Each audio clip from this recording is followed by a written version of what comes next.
Okay, it is nap time on the weekend, which means I actually have time to dye. And like a lot of you out there, I'm thinking of autumn. One perk of living in Flagstaff is we get fall colors.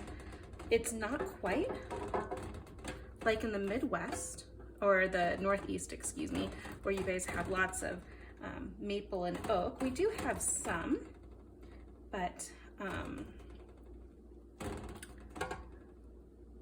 we mostly have aspen, which are this gorgeous yellow color. So although I live in Flagstaff and it's mostly yellow, and of course we have the ponderosa pines which stay green, I'm mostly inspired by the colors in the Northeast. So I guess you can't see this right now, so let me move my camera a little bit.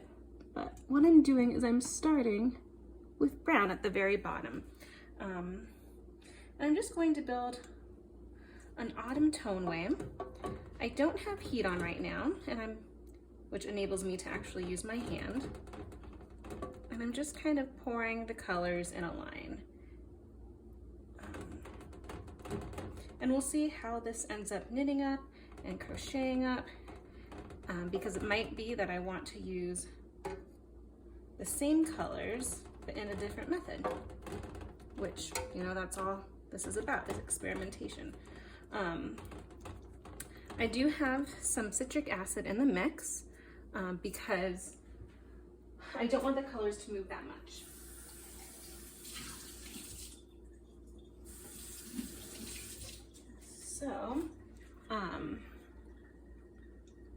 So I do have citric acid in the color right now. I pre-soaked the yarn and I'm just kind of mixing as I go. I'm doing a 1/4 cup of the citric acid and then a 1/4 cup of water, because the more water you put in, the more the yarn will start to rise and the colors can move around a little bit, which could be really pretty, or we could end up with a bunch of brown, which I'm not sure I want.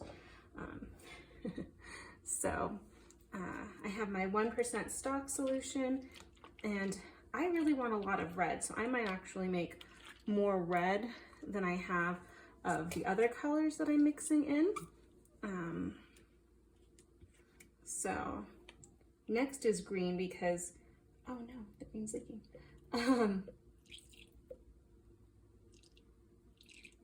Because I want it to look like the ponderosa trees. And so they have this deep dark brown at the bottom and this beautiful green up top. And that green never changes. In the fall, we get a few more pine needles on the ground, which can be a fire hazard. So we're always raking leaves and, or not raking leaves, raking pine needles. Moving up here from Tucson, I thought, oh, I'm finally gonna get fall. My kids will be able to jump in the leaves. It's gonna be so great. Well, pine needles aren't that soft to jump in. So eventually my goal is we already have an aspen planted because I just think the yellow from the aspen is beautiful. But my goal is to get a maple and an oak, which also grow up here.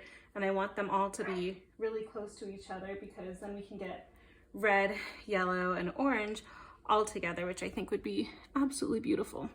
So I have the green made. I'm just gonna kind of pour next to the brown, and you can see the brown kind of stayed in its lane. My daughter's not asleep yet. She's kind of playing, so you might hear her in the background.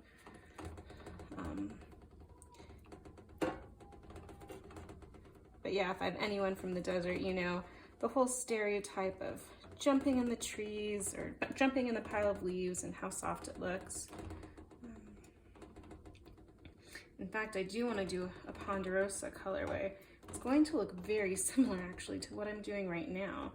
And that's one of the reasons I wanted to get these two colors, because I just thought it would look so beautiful together. Maybe add some red, and I'm in like the holiday spirit, like ponderosa trees in the Christmas color. Okay, Now, since there's not that much liquid, it's not moving up, and it looks like it's penetrating all the way through, which is great. So I'm just gonna rinse the cup out a little bit.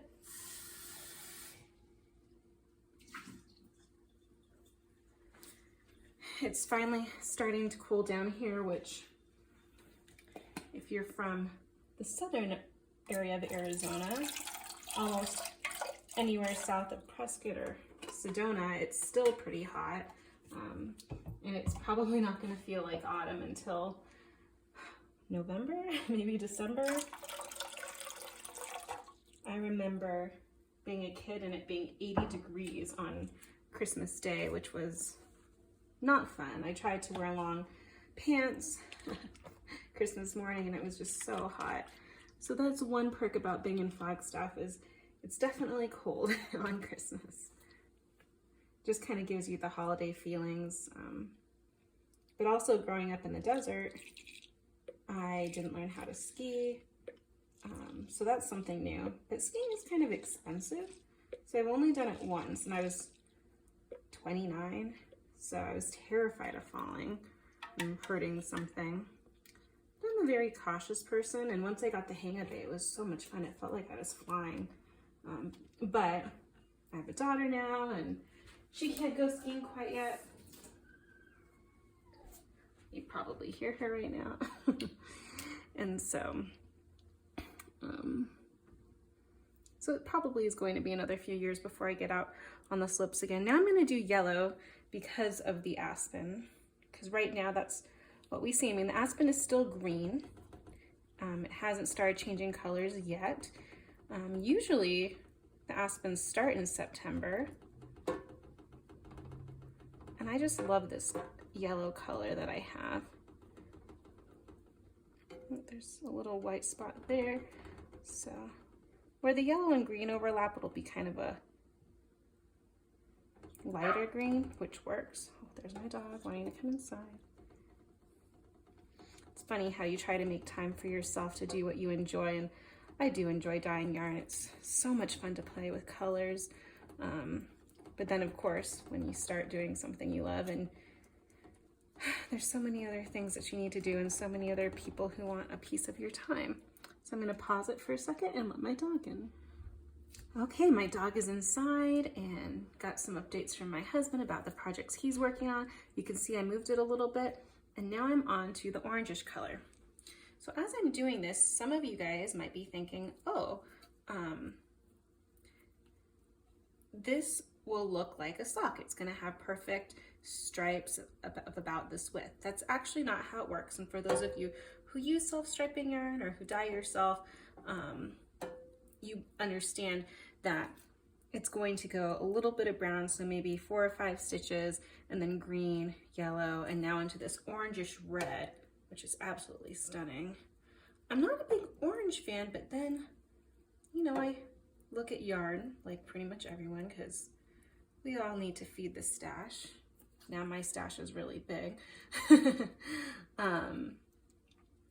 And I realized this year especially, and I'm not sure what the year's color is, so please leave me a comment if you know what the official color is, because I know every year in the fashion world there's like a color. But I've seen a lot of coral and oranges mixed with other things. I'm like, oh, those are stunning. So I was like, okay, I'll buy some and I'll see. And of course, you know, I'm using it, and I think this saffron spice, which is the name of the dye, I think it goes really well with a lot of other colors and adds a nice accent.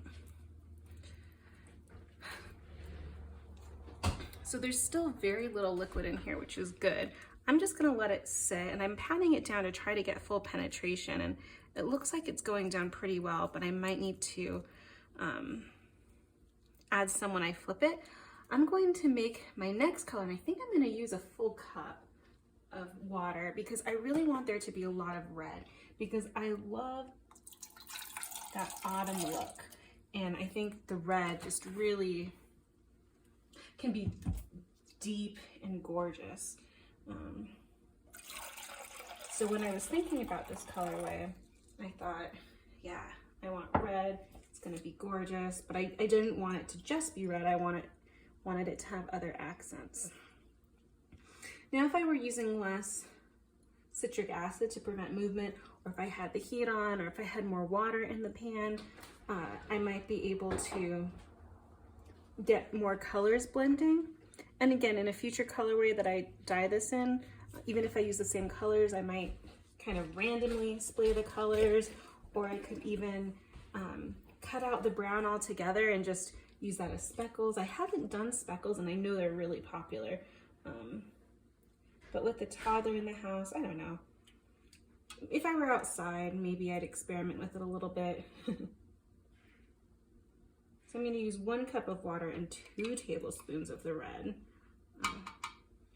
because I want it to be just as deep as the other colors, but have a wider area.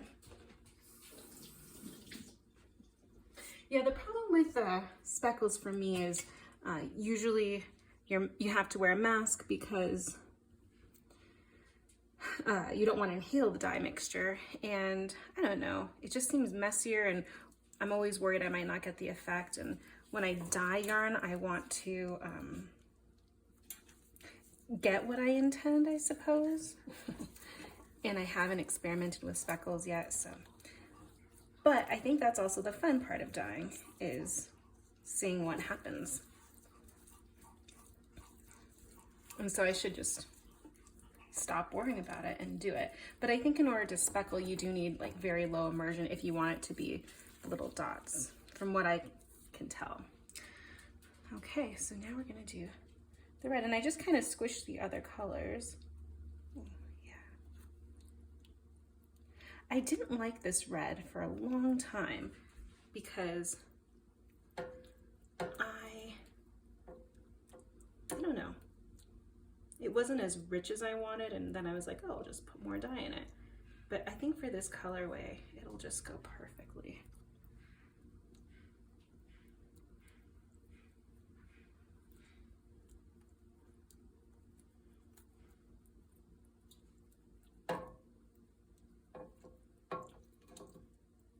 So you can see the red is a lot thicker, and this red also tends to be more tonal, like it doesn't hit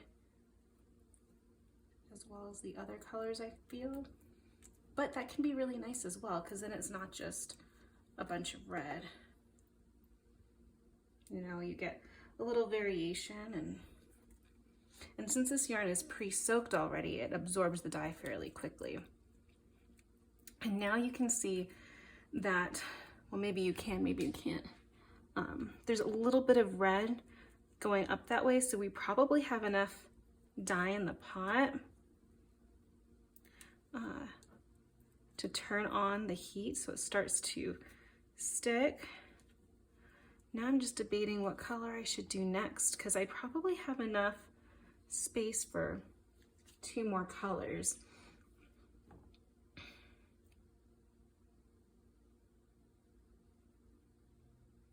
And I'm thinking probably the spice and the orange, or the spice and the orange, just the same color. The spice and the green, because then it'll be more jewel tony, which I don't think is a word, but that's okay. In my full-time profession, I'm an English teacher, and ironically, I am absolutely awful with sayings. I learned them pretty well when I was in Spanish class, and you know, I speak Spanish, so dichos I'm much better at. But with English, whew, I messed them up so many times. So now I'm getting the spice ready.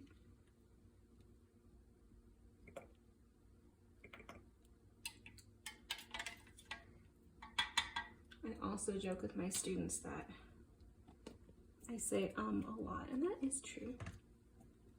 Okay. So now we have the spice. I'm gonna move the yarn down a little bit.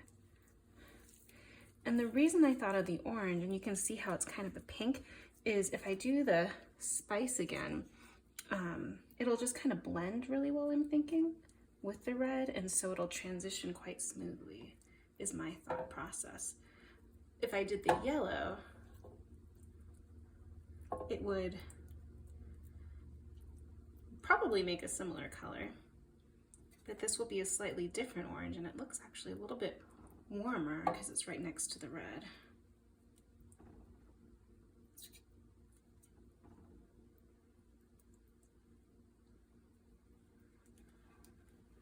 Perfect. Okay. I think this is turning out really pretty. Another reason not to go back to the yellow is I want this to be kind of a warm autumny feeling, not so much a bright summer feeling. So maybe move this a little bit, but I did want a little bit of the brown. I knew that when I was thinking about this because, I mean, brown is part of the plants. I don't know how else to say.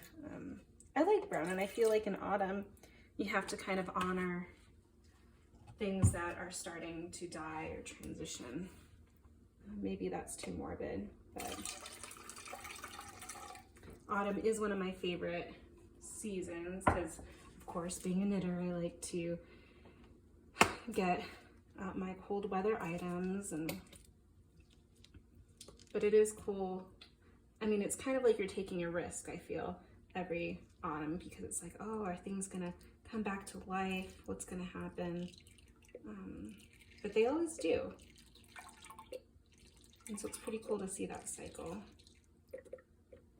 And of course, with the aspens, we get that gorgeous, gorgeous yellow as they're right before their leaves start to fall. My mother-in-law, whom I never got to meet, her favorite color was yellow, and I thought that was really interesting because I don't know many people who like yellow as their favorite color. I mean, I think yellow is gorgeous, but again, it's not usually someone's favorite color. But then when I came up to Flagstaff and I saw the aspens, I was like, this is why her favorite color was yellow. So, okay, I'm gonna turn the heat on probably medium low, just to start getting my heat on. Oh, my daughter still is awake, so. And I'll just do this last bit in green. And you can see, or maybe you can't, there is some water at the very end.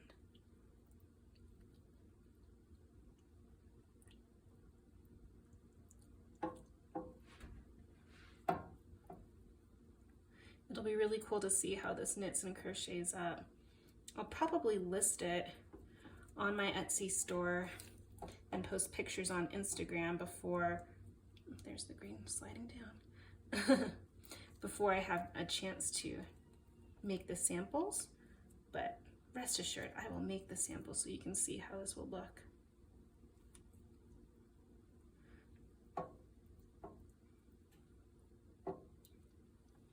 Maybe I won't need the rest of that green.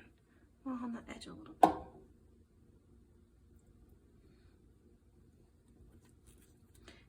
Yeah, there we go. It didn't penetrate fully. And I can feel the bottom of the pan starting to heat up. And I like using my hand because I can kind of mush it between my fingers.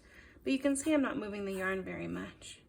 Oh yeah, it's interesting that the yarn is still cool, but the water on the edge is heating up.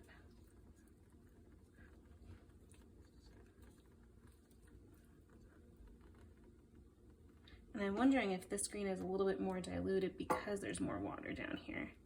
Well, there it goes.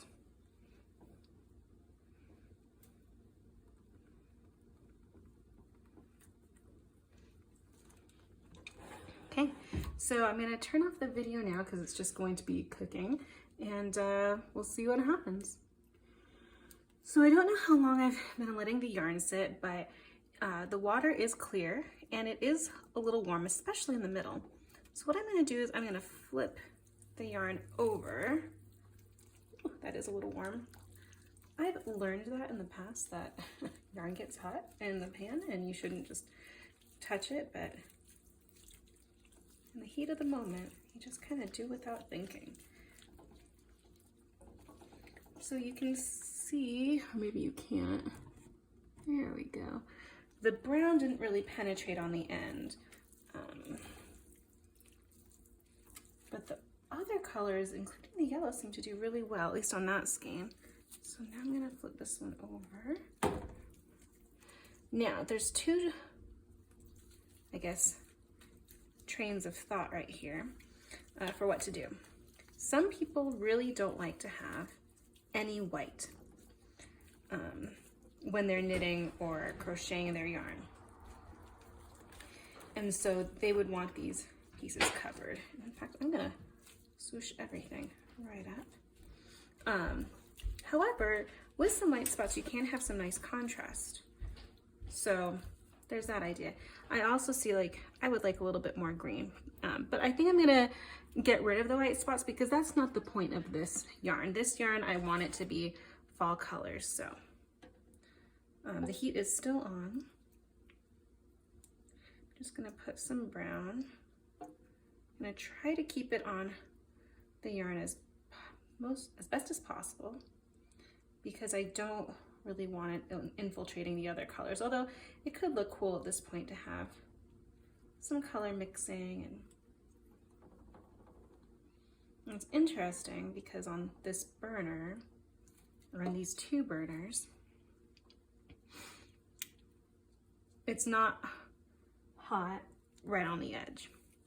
So I'll lift it up some more and just let it heat up and cook a little bit. And I do want some more green here, and it looks like I can use more green there as well. So I'm gonna go and do half a cup of water again because I have two green spots to fill. So that'll be a tablespoon. With the brown that second time, I just used quarter cup of water and a teaspoon, which isn't quite the same saturation, but that's okay because I do like tonal elements in my yarn, and I think it'll just make it more interesting. But this is also why yarn dyers say there's no dye lot, and even each skein is different. So although I'm trying to be as similar as possible for both of these skeins, there are going to be some differences, and that's okay. But that's also why they say alternate skeins if you have two, because you want the colors, you don't want there to be like some big difference. So if you do one row in one color and one row in another, it'll look better. Or at least more uniform. It won't look like you switched yarns. Okay. This brown is still kind of cold. You can see that there's some brown there. I'm gonna try to straighten it out a little bit. Oh, I can feel the heat. Maybe I should do it right here. I want to keep the yellow, so I'm gonna try my best. You can see the brown is going up a little bit, and that's okay. So where some of these light spots are, I'm gonna do some green.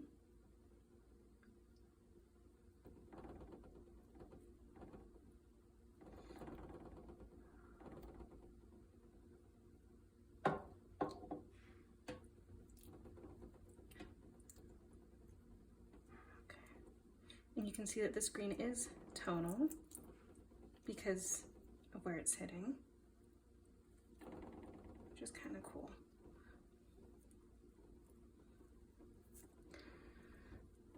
I'm just going to let the yarn sit for a few minutes to try to heat up. I'll turn this burner on in front on a little bit higher to try to get that brown heated, and then I will move the yarn again to get to that other green. Okay, now the yarn feels warm, which is good. So I'm gonna, ooh, a little hot right there. So that's good.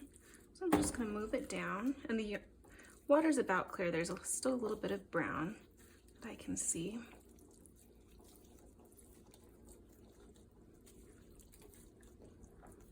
I'm gonna do the green right here. I'm gonna move that back to low, turn this top one on a little bit higher while I'm working to try to get the green absorbed as fast as possible. And you can see it's kind of more fun on the back. Is this like the mullet of yarn dyeing? Party in the back and business on top, or in the front? I don't know. See, I told you I'm bad with sayings. I just totally got those mixed up. I studied abroad in Spain in 2007, which sounds like a long time ago, but it doesn't feel that long ago. And I remember going there and there were so many people with mullets. I thought it was so interesting that mullets were still a thing. I thought that was like an 80s thing, but in Spain they were alive and well. In fact, there was a Facebook page before Instagram existed, I guess. Maybe it did exist, I don't know. Dedicated to Spanish mullets, which I thought was really fun. Of course, you know, when you're in college, those are the things you think are fun. So yeah, we can bring mullets back in yarn dyeing, right? Okay, so I'm just gonna let it sit for another 5 minutes until, oh, you guys couldn't see that, until the green dissipates a little bit. Okay, the water's almost clear and it's pretty warm. I'm gonna turn the bottom on again. Oh, that is warm. When am I gonna learn not to stick my hand into warm water? Never. You can see that the red is kind of dim, so on this side, or not dim, but not as strong as I would like it to be. And something I learn pretty much every time I dye is the colors are never as brilliant when it's dry as when it's wet. So I'm gonna hit it a little hard. Although some people watching might be like, harder. Oh, my daughter just popped up again. Failed nap time, but that means this afternoon I can do something. I don't know what I can do, but perfect. So I think I'm happy with how the colors are now. So I'm just gonna let this cook a little bit more to try to get the colors to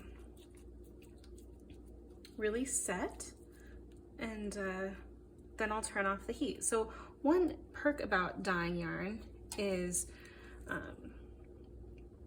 unless you have something like this where it did take me about a half hour or more, 40 minutes to actually put the yarn on and make different solutions. But if you're just doing one color, it's like 5 minutes of time and then you just let it sit and cook. But this one's gonna take a little longer. Still, it's really fun to play with color, and since I can't draw or paint to save my life, this is like an abstract painting that I get to enjoy. So the next time you see it, I'll be scanning it up for you. And this is how the yarn turned out.